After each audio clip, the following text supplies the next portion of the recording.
정봉주의 정치쇼. 안녕하세요. 시대 양심 마성의 중독성 대체 불가 정봉주의 정치쇼 정봉주입니다. 자, 이제 일주일 남았죠. 다음 주 금요일입니다. 공개 방송하는 거요. 금요일 오후 2시 12월 15일이죠. 목동 SBS 방송국 1층에 삽니다. 자, 문자나 홈페이지 게시판으로 신청받습니다. 문자 샵 1035. 정봉주와 친구들, 주진우 기자, 김영민 PD, 안민석 의원과 함께하는 와일드쇼 2017년 마지막 공개방송입니다. 어서 신청해 주시기 바라겠습니다.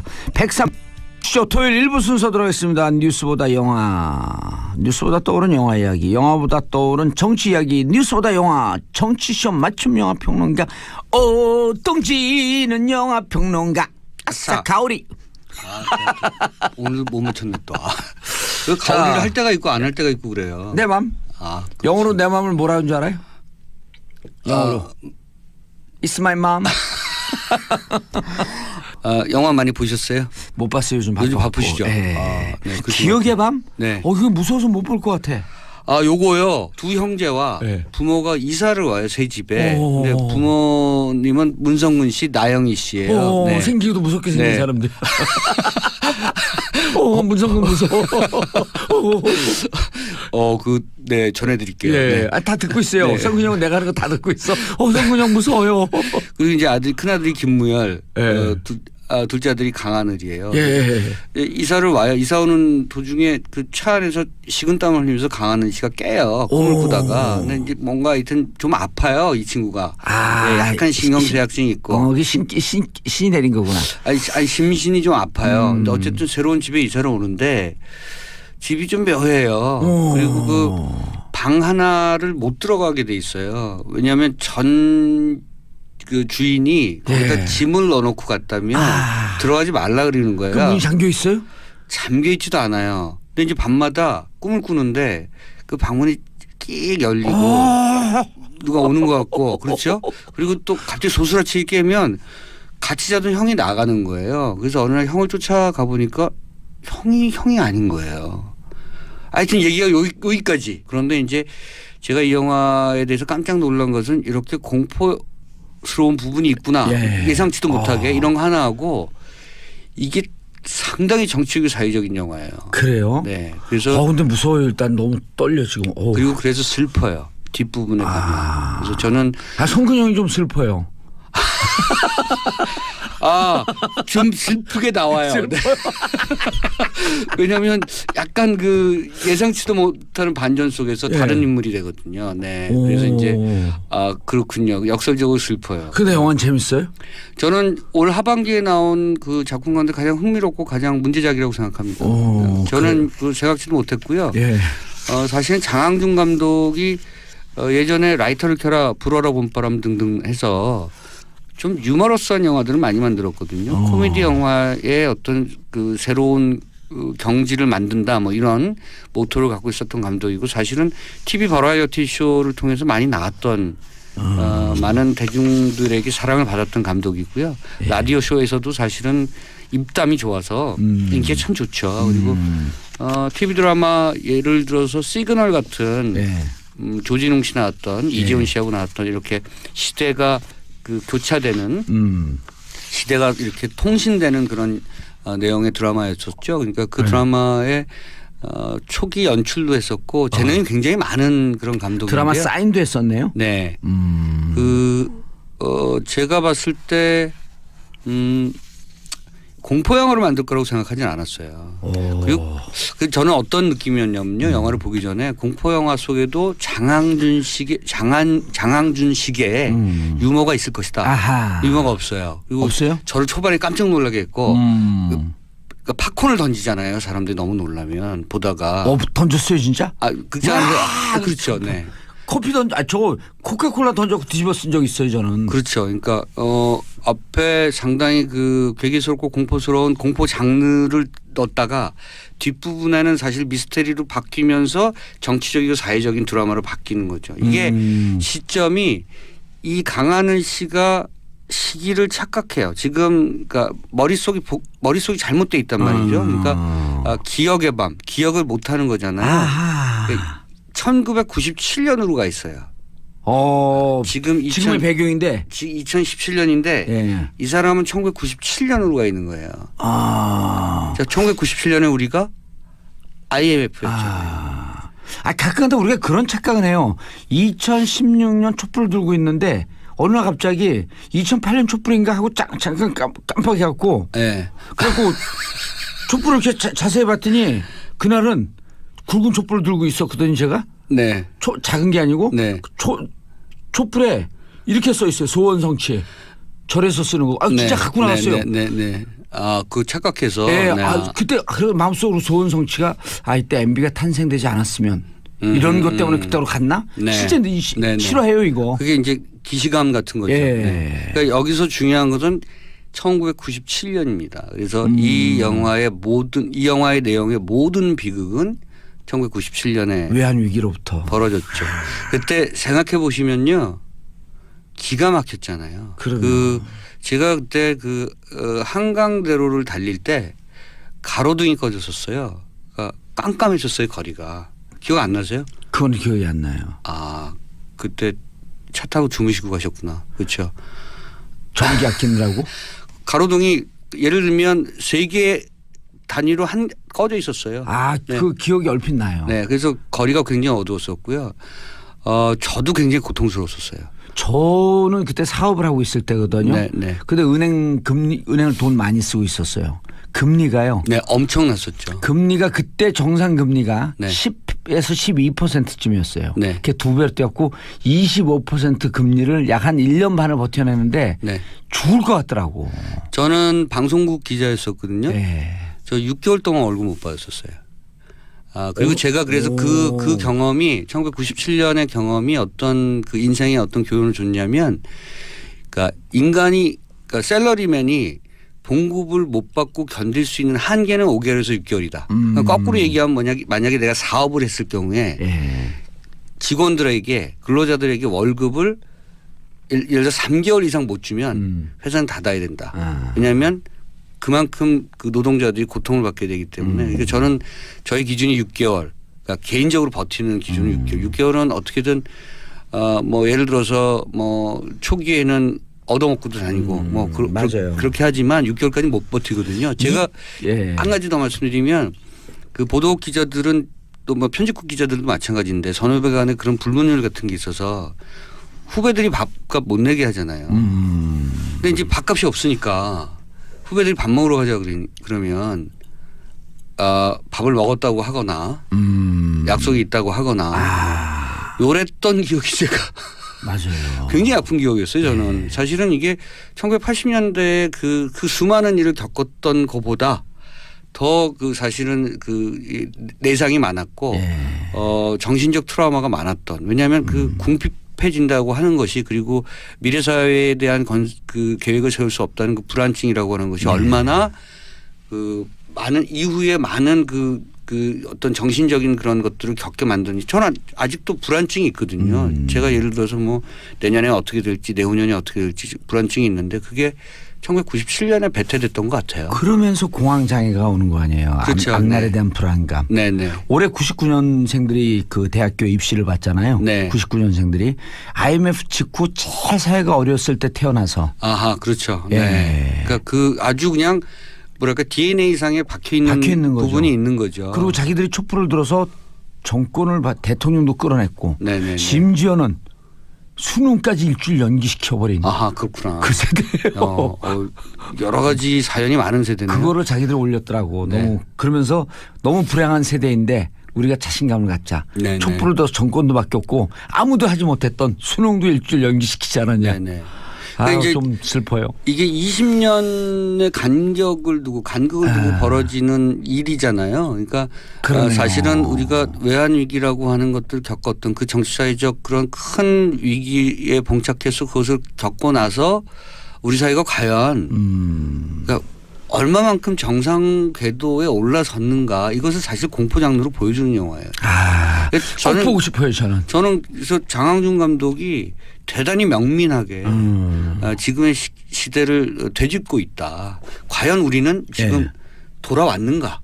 그 일상 97년으로부터. 네. 그러니까 이 탈선된 기차가 다시 정상의 궤도로 올라서서 달리고 있는가? 정말 정상적으로 지금 제대로 달리고 있는가? 이런 부분들을 되짚고 있는 거죠. 근데 영화를 보고 있으면 퍼펙트하게 돌아오지 못한 것 같다는 것을 감독이 얘기하고 있는 것 같아요. 그렇잖아요. 네. 지금 경기 얼마나 팍팍해요. 그렇죠. 오히려 네. 97년보다도 97년에는 기업 부도가 있었지만 가계부채는 없었거든요. 네. 지금은 기업도 어려워지고 가계도 가계부채도 어렵고요. 네. 1,400조가 넘어갔고. 네. 항상 그 경제는 전 정부로부터 이어받는 네. 거니까요. 예를 들면 지금 트럼프 시대에 미국 경제가 좀 좋아졌다고 하지만 그것은 오바마가 만든 거잖아요. 그러니까 지금 예를 들어서 새로운 정부에서 경기가 어렵다는 것은 아마 지난 4년이나 지난 9년 동안에 여러 가지 적폐들 여러 가지 경제적 문제들이 지금 와서 노골화되고 있는 것이 아닌가 생각하고 이것이 극복되기까지는 한 1, 2년 걸릴 것이고 3, 4년 걸릴 것인데 이 영화 기억의 밤이 그것을 다시 한번 기억하게 만드는 작품이라고 생각하고요. 저는 장항준 감독이 오랜만에 문제작을 내놨다고 생각합니다. 예. 네. 그전에 문제작을 안 내놨다는 뜻이요? 그렇게 말씀하실 줄 알았어요. 네. 장항준 감독하고 누가 선배예요? 제가 이제 한참 위죠. 한참 위에요. 네. 예. 장항준 감독한테 얘기해 줘야겠다. 아니 저 가깝습니다. 네. 네. 그래서 가깝기 때문에 원래 가까운 사람한테 뒷방 맞아요. 정확히 말씀하셨는데 네. 요 영화가 약간 뒤통수 맞는 기분이에요. 공포 영화 뭐 그래서 이게 무슨 얘기지 하다가 이런 우리가 슬픈 20년의 역사를 네. 갖고 있구나라고 하는 네. 이 97년 위 외환위기로부터 우리 사회가 정상으로 돌아온 것 같아? 아니다. No. 우리에겐 뭔가 그런 유령 BS. 네, 유령 같은 뭔가의 존재가 배회하고 있거나 등등 아직도 그때의 망령이 계속되고 사라지지 있다. 않고 있다. 네. 예. 그리고 강하늘 김무열 씨가 원래 연기를 굉장히 잘하는 친구들이에요. 김무열 씨도 이렇게 둘 다 반전에 반전을 거듭하는 캐릭터거든요. 근데 계속 오버랩되는 어떤 그런 자기 역할들을 너무나 스무드하게 잘 넘어가요. 그러니까 김무열은 놀랄만한 어떤 최후의 반전이 있습니다. 그래서 영화는 상당히 슬프고요. 그리고 비극이고. 예. 그래서 좀 어둡지만 여러분들께 꼭 지금의 시대를 한번 되짚어 본다는 의미에서 정봉주 쇼의 청취자라면 이 영화를 봐야 된다는 생각을 저는 꼭 하고 있습니다. 강하늘 씨가 지금 생각해 보니까 세시봉에서 윤형주 분으로 나왔네요. 네. 잘생긴. 약간 고분위기잖아요. 약간 귀티나는. 귀티나고 약간 도회적으로. 그리고 목소리도 좀 약간 여성적이고. 네. 알겠습니다. 네. 기억의 밤. 기억의 밤. 기억의 밤. 97년도를 기억해봐라. 네. 과연 우리는 그곳으로부터 다시 현실로 돌아왔는가. 97년도에 과연 무슨 일이 있었고 그것이 지금까지 어떤 영향을 미치고 있는가 뭐 이런 거죠. 그리고 97년 그때부터 본격적으로 사회 양극화가 시작되는 시점이거든요. 그렇죠. 네. 그리고 신자유주의가 마지막 신자유주의가 이제 마지막 정점을 찍을 그렇죠. 때. 네. 알겠습니다. 자, 두 번째 영화. 이거는 저 굉장히 단순한 의미로 선택했습니다. 이게 2006년작인데요. 약 10년 전 영화인데 지금 개봉하는 영화는 아니죠? 아니죠. 네.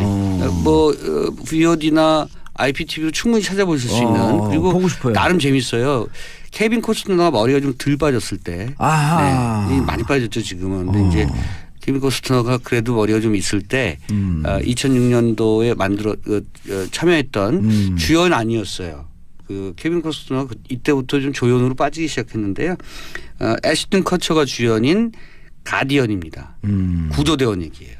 구조대원. 네. 가디언이라고 하게 되면 이제 보통 보호자 이제 이런 뜻인데. 네네. 이 구조요원들에 대한 얘기고 구조요원들을 훈련하는 훈련 팀장이 케빈 코스트너예요. 케빈 코스트너. 이들이 어떻게 훈련을 받고 어떻게 실제 상황에 뛰어들게 되고 사람을 어떻게 구하게 되느냐 이런 드라마. 그러니까 사실은 미국에 이런 드라마 많거든요. 그러니까 일종의 영웅담을 그린 거잖아요. 소방관, 구조대원, 의사, 등등 구급 의사를 포함해서 이런 분들에 대한 얘기를 굉장히 극적인 드라마를 활용해서 극적인 장치를 활용해서 얘기를 재미있게 꾸민 작품들이 많은데 그중에 하나가 저는 사실은 가디언이 최근에 나온 최근 10년 동안에 나온 작품 중에서 이런 작품 중에서 가장 짜임새가 좋은 영화라는 생각이 들었습니다. 그런데 제가 이걸 생각하게 된 이유는 충분히 짐작하시겠습니다만 요즘 그 뭐 공무원 수 증원. 네. 저도 딱 그 생각했어요. 네. 그걸 가지고 이제 뭐 찬성 반대가 많고 근데 늘 뉴스를 보면 요즘 이번에 그 낚싯배 사고를 포함해서 여러 사고가 있을 때마다 늘 부족한 게 이런 공무원분들 아니겠습니까? 뭐 구급 요원들 정말 부족하고. 그 이번에 공무원 수 증원 문제 갖고 네. 그 국회에서 예산안 갖고 이제 회의록 보면은 이낙연 총리한테 야당 의원이 이렇게 얘기해요. 공무원 늘리지 말라니까요. 그러니까 이낙연 총리가 이렇게 얘기합니다. 공무원 아니고요. 소방관, 경찰관, 택배원입니다. 네. 네. 공무원 넣지 말라니까요. 아 소방관, 택배원, 경찰입니다. 이 말이 계속 반복이 네. 돼요. 그러면서 격차오군요. 이번에 네. 그렇죠. 그러니까 네. 이번에 그 서로 네. 사실 공무원은 행정공무원 늘리지 말라고 하는 거고 또 정부에서는 무슨 얘기입니까? 사무직 공무원 한 명도 없어요. 9,500명이 다 현장 네. 생활과 안전과 연루된 공무원입니다. 네네. 하는데 이제 그것을 정부안이 2,000몇 명이었다 줄이고 9천 몇 명이 되었죠. 예. 제가 하나 여쭤보고 싶은 게 있어요. 예. 거꾸로. 그러니까 이렇게 어쨌든 공무원 수든 이게 뭐 소방관 구조대원 수든 어쨌든 이런 수를 늘리는 것은 저는 예전 루즈벨트의 뉴딜 정책 같은 거 아니겠습니까? 그렇죠. 그런 거죠. 예. 이쪽이 늘어나면 고용 효과가 창출되고 그러면 낙수 효과가 발생하는 건데 왜 반대를 하는 보수 쪽에서는 작은 정부 지향이잖아요. 정부의 그 기업이 늘려야 된다. 그리고 민간에서 일자리가 가는 것은 민간에서 늘려야 된다. 그러니까 안전 요원이 필요하고 그다음에 민간에서 일자리 늘리기 위한 마중물로서 역할을 좀 하자. 그래서 총 중앙직과 지방직까지 다 하게 되면 올해 내년에 네. 늘어나는 공무원 수가 24,475명이에요. 아하. 예. 왜냐하면 중앙직이 그 9,500명, 네. 지방직이 약 한 14,000명쯤 네. 해갖고 24,475명. 이런 숫자 정확하게 하는 진행자가 별로 없어요. 네. 중요한 그 원고도 없이. 원고가 네. 어디 있어요? 원고. 네. 원고는 우리가 원고하면 재판장처럼 느껴요. 원고 네. 피고. 이게 문제야. 다 좋다가. 우리 법정 드라마 좋아해요. 어쨌든 그 제 주변의 그 젊은 친구들 제가 가르친 제자들도 그렇고요. 뭐 지금 일자리 때문에 굉장히 고민하는데 맞아요. 좀 이렇게 좀 확충시켜 주는 게 저는 굉장히 바람직하다고 사회적 생각하고. 대타협을 좀 했으면 좋겠는데 어쨌든 그래서 네. 가디언이 이 영화는 약간 영웅담스럽게 그려내는. 왜냐하면 이게 2005년에 그 허리케인 카트리나가 강타했을 때요. 맞아요. 네.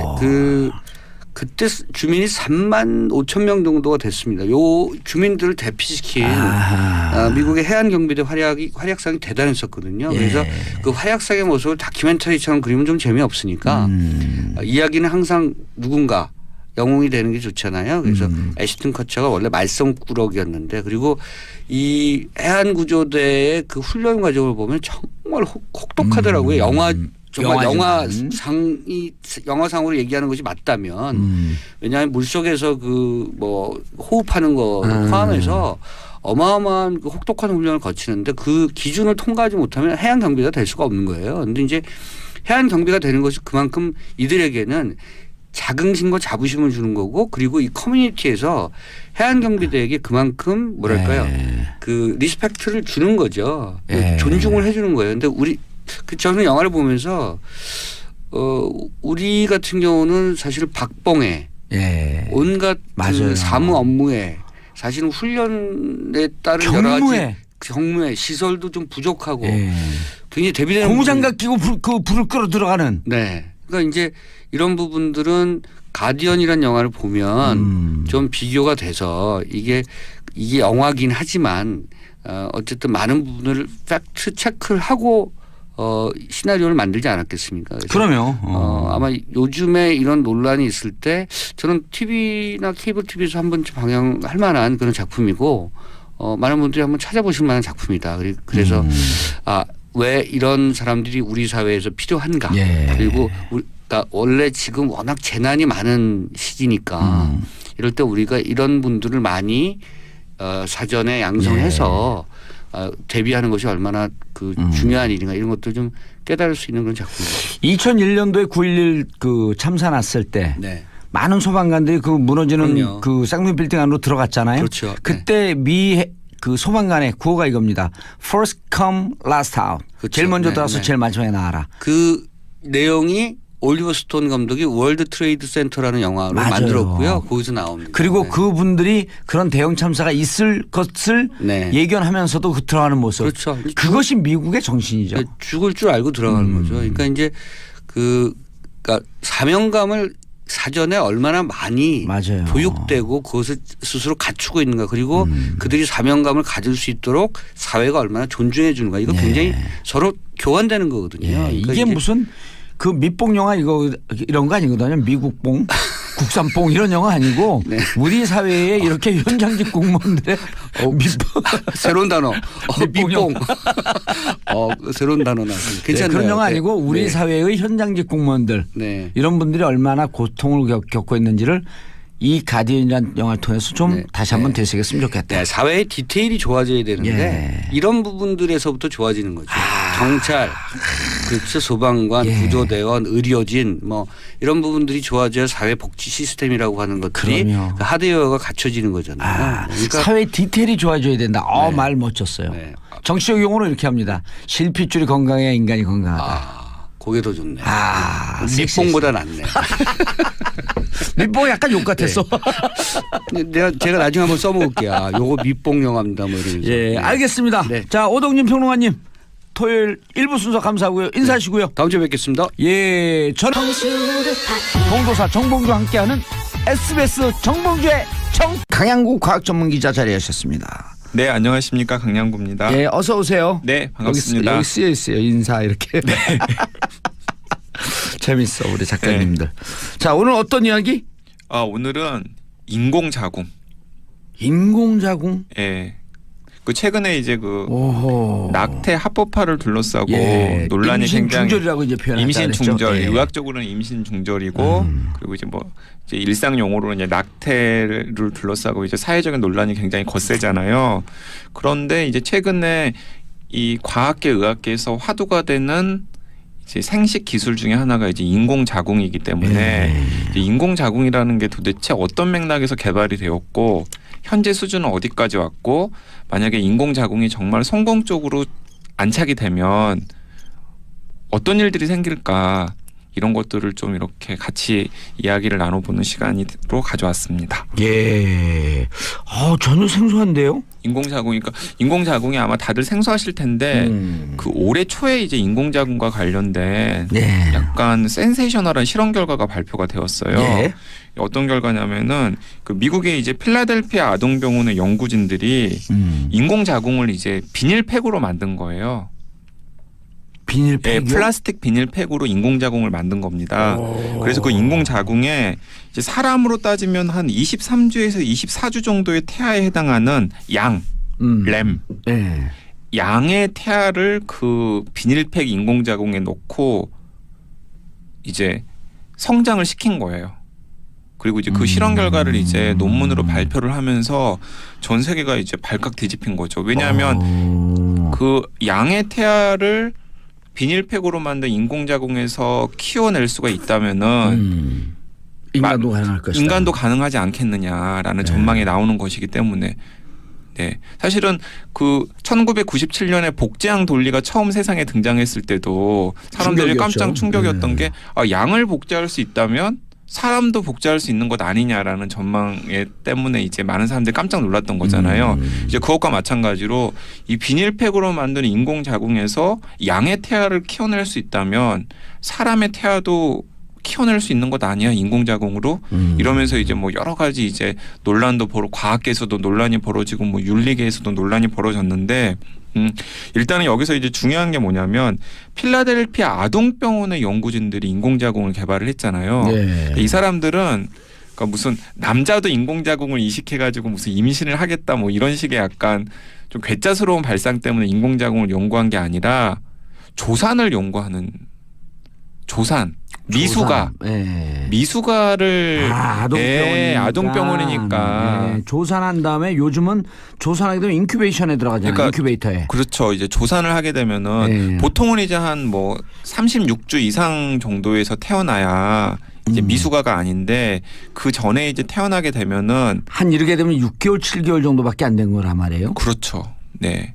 근데 이제 이 대목이 이제 굉장히 중요한데 이제 23주에서 24주가 아까 제가 그 양이 우리 사람으로 따지면 23주에서 24주 정도의 태아라고 말씀을 드렸잖아요. 예. 그 주차가 참 중요해요. 예. 그 주차가 왜 중요하냐면은 그 주차부터 폐 기능이 발달을 하기 시작해요. 아, 기체 호흡이 시작된다. 그러니까 기체 호흡을 할 준비들을 막 하고 있는 상태죠. 어허. 그러니까 23주에서 24주 이전에 태어나면은 조산을 하게 되면은 안타까운 얘기지만 100% 죽습니다. 아, 폐 기능이 있어야지 기체 호흡이 시작이 되고 네네. 기체 호흡이 시작이 돼야지 인큐베이터에 들어가서 호흡이 가능한데 네. 그 전에 23주나 4주 이전이면 폐가 형성이 안 됐기 때문에 거의 100% 죽어요. 그리고 이제 23주나 양수 내에서의 호흡을 해야 되는 거 아니에요? 네, 그렇습니다. 그래서 23 호흡도 아니죠. 이제 부모하고 그렇죠. 이렇게 막 네. 이제 그 뭐 태반이랑 연결을 태반 해가지고 통해서만. 이제 태반 통해서 이제 양분이랑 이제 산소 같은 걸 공급을 받는 상황인 건데,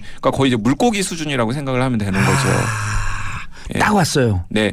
근데 이제 문제는 뭐냐면 예. 23주나 24주 이전에 이제 조산을 하게 되면은 예. 이제 아이 거의 죽고요. 그 이후에 태어나도 문제인데 23주나 24주 이후에 태어나도 폐 기능이 발달이 안 된 상태이기 때문에 인큐베이터에서 그 아이를 키우는 과정이 굉장히 힘들어요. 왜냐하면은 막 수술로 폐를 막 만들어주고 뭐 기관을 절개해서 뭐 인공호흡을 시켜주고 막 별의별 처치를 다 해야 겨우 생존이 가능하거든요. 예. 근데 이제 그래서 근데 그 과정에서 이제 그게 의미가 있는 예, 주차구나. 24주, 25주 이후에 태어난 아이도 한 31주, 32주 정도까지는 버티게 해줘야 되는데 그 과정에서 이제 많이 죽거나 혹은 살더라도 장애아가 되는 경우가 굉장히 많습니다. 예. 그래서 이제 이 필라델피아 아동병원의 연구진이 인공자궁 기술을 개발한 것은 뭐냐면 그 23주, 24주 정도에 태어난 아이를 인큐베이터가 아니라 그 인공자궁 안에서 키우면 그 안에서 폐 기능을 발달시킬 수 있으니까 이 조산아의 생존 가능성, 미숙아의 생존 가능성을 좀 더 높일 수 있지 않겠느냐라는 전망 때문에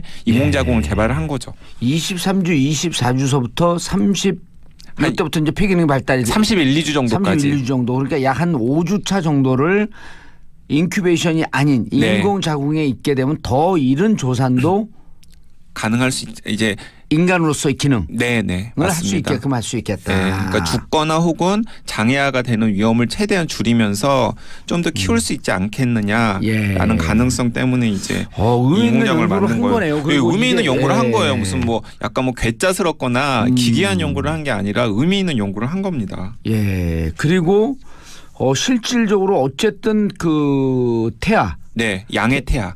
아니 그리고 사람도 예. 그 태아 내의 이제 생명으로 본다면 12, 18, 24 이것이 이제 그 임신 중절의 기준을 삼고 있는 그렇죠. 기한 아니에요? 네네. 24주가 이제 지금 그때 왜 24주였나 생각을 해봤더니 지금 이제 우리 강 기자님 말씀 들으니까 이때부터 폐 기능이 만들어지는. 예. 그리고 또 24주 정도가 되면은 사실 아이한테 문제가 생겨도 임신 중절을 하게 되면은 산모도 위험하고 아이도 네. 그러니까 거의 이제 그 정도 되면은 이제 아이는 거의 이제 인간의 형체를 다 하는 거기 때문에. 아니, 그러니까 24주서부터 폐 기능이 만들어진다니까 이제 그때부터는 기체 호흡이 가능해지는 생명이 되는 거예요. 네. 그러니까 이제 폐가 이제 그 인간의 기관 중에서 가장 늦게 만들어진다라고 제가 몇 차례 강조를 했잖아요. 예. 그러니까 이제 그 정도가 되면은 이제 거의 이제 인간의 형상을 다 가지고 있는 상황이거든요. 그러니까 이제 그 상태에서는 아이를 낙태시키는 것도 여러 가지 윤리적으로 문제가 훨씬 더 많이 되거니와 그리고 또 그런 상태에서 낙태시키면 산모도 위험하기 때문에 어쩔 수 없이 낳을 수밖에 없는데 문제는 이제 낳게 되면은 이제 다 죽거나 아니면은 이제 살더라도 장애아가 되거나 뭐 여러 가지 문제들 많이 나올 수 있다는 겁니다. 돌발 질문. 네. 사람은 하나님이 만든 건가요? 저는 그렇게 생각하지 않은데요. 사람은 저기죠. 사람은 저 엄마 아빠의 정자와 난자가 만들어서 만들어진 거죠. 근데 그 전에 이제 태초에. 네. 아 그건 우주요? 우주는 빅뱅으로 생겨난. 근데 빅뱅 이전에 빅뱅은 어떻게 또? 그건 저는 잘 모르겠어요. 네. 하나님이 있는 것 같죠? 그건 잘 모르겠어요. 저는. 그 자꾸만 연구를 하고 생각을 하고 그러다 보면 그 원초에는 무엇이 있었을까? 그러니까 태초에 따지고 들어가면 무엇이 있었을까에 대해서는 이제 많은 사람들이 이제 의문을 품고 있는데 어쨌든 과학적으로는 이제 우주는 빅뱅으로부터 탄생을 했다라는 증거들이 호킹스 박사께서 우주 천체 물리학을 연구하면 연구할수록 신의 존재를 인정할 수밖에 없다. 이 얘기 설득력이 좀 있어요. 네. 느낌 자꾸 생각하면 답이 없으니까. 네, 답이 네. 없을 때 신의 존재에 의지할 수밖에 없는. 알겠습니다. 자, 인공자궁의 미래? 네, 그렇죠. 이제 그러니까 어쨌든 간에 이제 첫 단추를 깬 거잖아요. 그래서 성공을 했어요? 그러니까 성공을 한 거죠, 대충. 근데 이제 여러 가지 당연히 이제 벽이 많겠죠. 이제 양의 태아가 아니라 사람의 태아로 실험을 할 수 있을지 여부도 사실은 불확실한 상황인 거고. 그걸 실험할 수도 없는 거 아니에요? 네, 그렇죠. 거기에다가 그리고 또 사람의 양의 태아에서 성공했다 그래서 사람의 태아에서 꼭 성공하리라는 보장도 없거니와 거기도 또 그 정말 생명의 신비잖아요. 예. 그 엄마의 자궁 안에서 이제 태아가 자라면서 뭐 호흡도 하고 양분도 공급받고 여러 가지 면역 물질 등등을 공급받는 그런 신비로운 현상인데 그걸 과연 인간이 과학적으로 정확하게 재현할 수 있을지에 대해서는 사실은 회의적인 시각이 훨씬 더 많은 것 같아요. 그러나 회의적인 거로부터 우리 인류 물질 문명은 발전해온 거 아니에요? 그렇죠. 그 대목이 이제 많은 사람들이 이제 지금은 회의적이지만은 사실은 그걸 계속 과학이 가능하게 만들어 왔기 때문에 정말 앞으로 몇십 년 후에는 진짜로 인공자궁에서 아이를 키우는 게 가능해질 수도 있겠다라는 이제 전망이 나오는 것도 그 때문입니다. 저는 희망적이에요. 이제 이를테면 예를 들어 전문 방송인들 입장에서는 정치인 정봉주가 방송을 잘 할 수 있을까? 라고 하는 회의적인 것 때문에 방송을 안 쓴 거거든요. 네. 그래서 써보니까 정말 되네 이게. 이런 긍정적인 측면이 막 나오는 거예요. 그러니까 본인이 굉장히 잘하시고 있다고 지금 말씀하시는 거죠? 그건 잘 모르겠어요. 일단 높은 청취율이 뭘 얘기해 주는지 잘 모르겠어요. 이게. 네. 네, 알겠습니다. 계속 얘기하세요. 깔때기 정말. 그러니까 무언가 이렇게 도전하고 이분들의 시도가 태아 사망률을 줄여야 되겠다라고 하는 의도.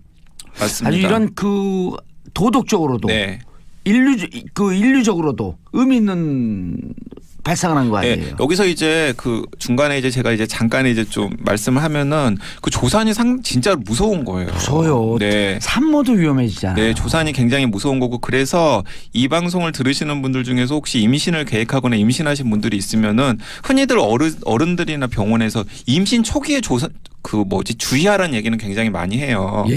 근데 이제 어느 정도 기간이 지나면은 조금 안전하다고 얘기를 하는데 사실 이때 굉장히 조심해야 됩니다. 맞아요. 25주에서 27주 정도에 굉장히 조심을 해야 돼요. 왜냐하면은 최근에 병원에서 조산아의 비중이 굉장히 늘어나고 있거든요. 근데 이제 두 가지 경우 때문에 그러는데 요즘에 많은 이제 임신부들이 사회활동을 계속 하시잖아요. 맞아요. 직장을 다니고 그러다 보니까 사실은 자꾸 하중이 밑으로 쏠리기 때문에 스트레스를 받기 때문에 태아가 조산할 위험이 예전보다 훨씬 더 커졌고요. 그리고 직장에서 일을 하다 보면 스트레스 받잖아요. 맞아요. 스트레스 지수가 높아지게 되면 그게 이제 당연히 또 이제 태아한테 안 좋은 그럼 아이도 같이 스트레스 받아서 막 나오고 싶어 한단 말이죠. 그러니까 그런 게 있고 그다음에 또 다른 하나는 요즘에 이제 난임 시술을 많이 받잖아요. 난임 시술을 받으면 임신 확률을 높이기 위해서 이제 배란을 여러 개를 착상하다 보니까 난임 시술을 받다 보면은 쌍둥이나 다태아를 이렇게 뱃속에 가지고 있는 경우가 굉장히 많거든요. 인공수정일 경우에는 거의 쌍둥이가 많잖아요. 맞습니다. 근데 한 명만 가지고 있어야 될 자궁이 쌍둥이 2명, 3명을 가지고 있다 보니까 자꾸 하중이 밑으로 실리니까 그것도 또 조산의 위험도 굉장히 커지는 거예요. 그래서 어쨌든 간에 조산을 굉장히 주의를 하셔야 되고 사실은 그런 맥락에서 이제 이 인공자궁도 나왔다라는 걸 제가 다시 한번 말씀을 드리고요. 이제 그러면 이제 상상 영역으로 넘어가서 기발한 발상을 해야죠. 인공 수정을 시킨 다음에 어쨌든 수정란과 배아 상태를 이제 여성의 몸속으로 집어넣는 게 아니라 이제 그 인공 자궁에서 키우는 일이 이제 앞으로 가능해진다면은 도대체 어떤 일이 생길까? 야, 벼랑 안에 에일리언 영화 기억나시죠? 네, 기억나죠. 이렇게 모에 매달려 있는 튜브 안에 거기서 에일리언 배양을 하잖아요. 새끼들을. 그렇게 그 인공 수정에 그런 게 이제 가능해지는 거죠. 근데 이제 그런 영화 같은 일이 가능해지면은 여기서 이제 문제가 되는 게 여성한테는 도움이 되는 일일까? 여성이 임신으로부터 해방될까? 임신으로부터 해방될까? 어떻게 될 것 같으세요? 전 잘 모르겠어요. 전 과학자가 아니기 때문에. 예. 그러니까 이제 이걸 가지고 이제 여러 과학자가 아니라 방송자가 아니라. 일단은 그 부모가 되는 데 대한 장벽은 훨씬 굉장히 낮아질 것 같아요. 인공수정에게 성공하면 나는 애 더 낳을 거다. 애 더 낳을 거다. 네. 그렇죠. 그러니까 부모가 되기 위한 욕구를 가지고 있는 분들이라면은 어쨌든 간에 인공 자궁까지도 있는 상황이니까 훨씬 더 이제 아이를 더 낳고 키우고 싶다라는 마음을 가진 분들한테는 좀 희소식일 수 있겠죠. 또 하나. 네. 지금 우리 그 출산율이 세계 최하위 아니에요. 네. 인구 절벽. 네. 그리고 이게 뭐 그 22세기 지나가면 대한민국이라고 하는 나라가 없을 수 있다라고 하니까 국가가 네. 미래 플랜으로 난자하고 정자를 받아서 국가가 부모인 애가 나오는 거예요. 그게 이제 그 올더스 헉슬리의 그 디스토피아 소설이 멋진 신세계에서 이제 나온 발상이잖아요. 난 책을 안 보고도 이런 발상 어떻게 할 수 있을까? 근데 이제 그게 과연 행복한 사회냐는 거죠. 국가가 아이가 필요하기 때문에 아니죠. 이런 거죠. 예를 들어 그 강양구 기자와 A라고 하는 여성이 그 사는데 네. 결혼하기도 힘들고 여러 가지로 힘들고 그러니까 국가가 하고 계약을 맺는 거예요. 네. 자, 우리의 아이다. 우리의 난자와 정자를 주겠다. 다만 낳아서 기르는 모든 비용은 국가가 대라. 나는 부모로서의 권리, 난자와 정자를 줬기 때문에 부모로서의 권리를 향유할 뿐 의무는 국가가 져라. 이런 네. 국가와 계약관계 형성이 될 수 있을 거 아니에요. 근데 이제 그게 어떤 사람들한테는 이제 국가가 이제 그 필요한 노동력을 이제 충당하기 위해서 이제 계획적으로 이제 아이를 계획 출산을 해서 키우는 그런 약간의 그런 좀 무섭죠. 네, 무서운. 왜니 그 동물농장. 네, 맞습니다. 1984 뭐 이런 느낌 이런 느낌을 주는. 전체주의 국가의 탄생. 네, 일단 그런 게 하나가 있고요. 그다음 또 다른 하나는 이제 그 과연 여성이 출산으로부터 해방될 것인가를 놓고서도 여러 가지 논란이 있는데 한편으로는 이제 인공자궁이 있기 때문에 여성들이 이제 출산의 고통으로부터 해방될 수 있을 것이라는 기술적 전망이 나오는 것도 사실이지만은 예를 들어 이런 것도 있는 거죠. 그러니까 자기는 그냥 예를 들어 직장을 다녀요. 여기 SBS가 있는데 SBS에 이제 그 뭐 여성 PD들이나 여성 기자들 많이 있잖아요. 예. 아니면 근데 이제 여성 작가분들 여성 작가들. 예. 근데 여성 PD나 여성 기자나 여성 작가가 이제 나는 이제 아이를 임신했기 때문에 출산 휴가를 내야 됩니다. 휴직을 해야 됩니다라고 회사에 얘기를 하는 거예요. 근데 회사에서 왜 너는 인공수정을 안 했어? 왜 그럼 인공자궁에서 안 키워? 그거 허락 못 해줘. 인공자궁에서 그냥 키워. 그런 출산 휴가 그런 육아휴직 못 해줘. 우리 회사의 생산성을 떨어뜨리는 거기 때문에. 그냥 회사 입사할 때 계약을 임신을 인공 자궁으로만 아니 뭐 그런 식의 이제 얘기를 할 수도 있고요. 그다음에 또 이런 거죠. 뭐 저출산이 막 국가적인 문제가 됐는데 예를 들어서 이제 나는 별로 엄마가 되기 싫단 말이에요. 부모가 되기 싫은 사람들이 있을 수 있잖아요. 예, 그런 사람이 있을 수 있잖아요. 그런데 사회적으로 지탄을 받는 거예요. 너 왜 부모가 안 되냐? 근데 요즘에는 이제 그런 거잖아요. 요즘에 나 저기 정자에 문제가 있어요. 아니면은 뭐 자궁에 문제가 있어요. 여러 가지 핑계를 댈 수 있잖아요. No problem. 그런데 이제 다 해결할 수 있어. 그렇기 때문에 이제 부모가 안 되는 사람들 알겠습니다. 혹은 엄마가 안 되는 사람들에게 낙인이 찍힐 수도 있고. 예.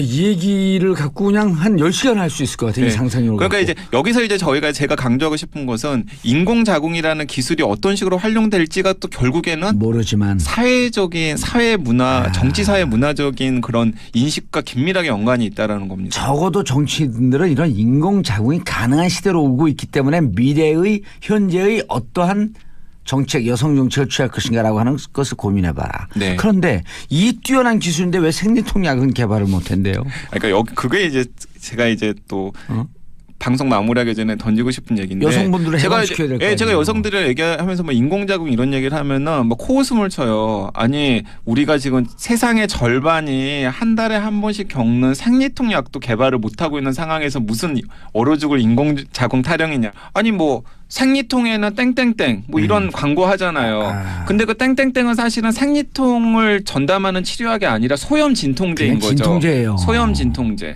그것도 거기에 소염 성분이 들어가 있기 때문에 몸에 굉장히 부하를 주거든요. 네. 그런데 왜 그러면은 생리통 이렇게 막 뭐 달에도 가고 막 과학기술이 막 휘황찬란하게 발전하는데 생리통약을 개발을 못했을까? 많은 사람들이 그 중요한 이유 중에 하나로 과학계나 의학계에 여성들이 별로 없었잖아요, 여태까지. 그런 거예요? 네. 그러니까 사실은 관심을 거기로 두지 않는 거죠. 제가 제가 쇼킹한 역사적인 사실을 얘기를 해보면은 20세기 초반까지, 그러니까 1930년대까지만 하더라도 의학계, 과학계의 대부분의 정설이 무엇이었냐면 생리통을 뭐라고 설명을 했었냐면은 생리할 때마다 임신을 하지 않는 여성에게 주어지는 형벌이라고. 야, 그건 좀 그런 말을 누가 이제 그 사람들 다시 역사에서 다시 소환해갖고 처벌해야 돼. 그래서 이제 생리통이 너무나 자연스러운 현상이다라는 게 나온 게 1930년대 이후부터라는 거죠. 관심 가지면 해결될 수 있겠다. 그렇죠.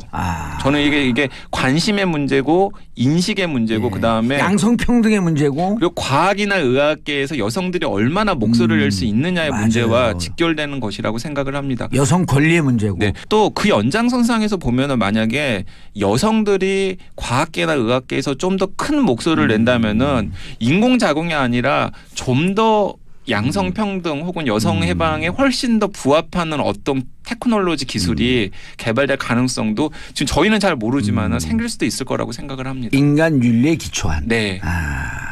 알겠습니다.